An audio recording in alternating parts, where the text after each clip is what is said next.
Hello, not everyone has had a chance to see the real iPhone 6 until its presentation, but we have. Ladies and gentlemen, this is the real iPhone 6 with all the details. The iPhone 6 has turned out to be exactly as presented to us in the form of mock-ups and leaked drawings with all the details.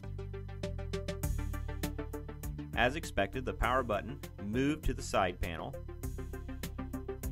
and that's where it should be due to the increased size of the display from 4 to 4.7 inches. The phone itself has also become larger.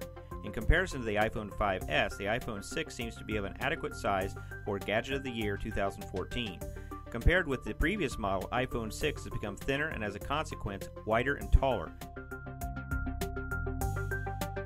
Here they are holding the current iPhone 6 Space Gray next to the iPhone 5S. It's very clear that the color of the back cover of an iPhone 6 is the same color as the cover on the iPhone 5S.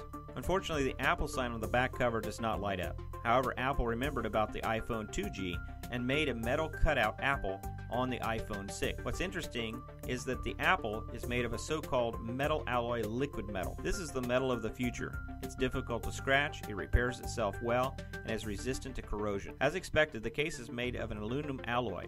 However, its upper parts are covered with a plastic gray insert where the antenna is for signal reception. The iPhone 6 has practically a unibody case, similar to the MacBook, which is all in one piece. Even this plastic part on the top of it does not split the case into pieces. For those who might think that this is a fake or a mock-up, we took this iPhone 6 to pieces and it's a completely original product. The system board and an incredible display with all the cables. We also have a rather good-looking white screen. Also, during the detailed examination, you can notice that the iPhone 6 is working with an Apple A8 chip. You can also find the NFC module on the system board. The front part of the case has great airflow, the screen is rounded at the edges, and it looks incredibly beautiful.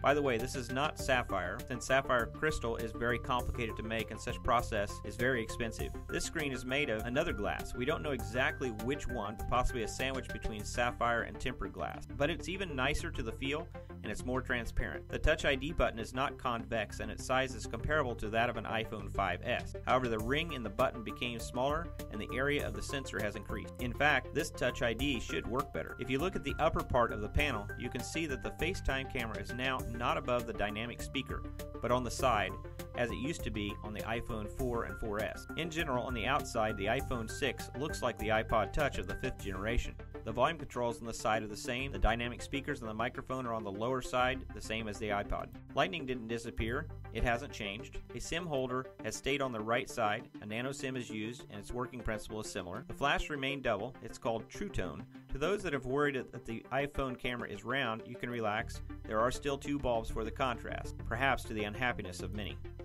But the camera itself now sticks out from the body like the iPod Touch camera. Some may not like it, but the module is improved and does not fit in the slim body, so Apple had to make some sacrifices. You might be asking, what does it feel like in your hand?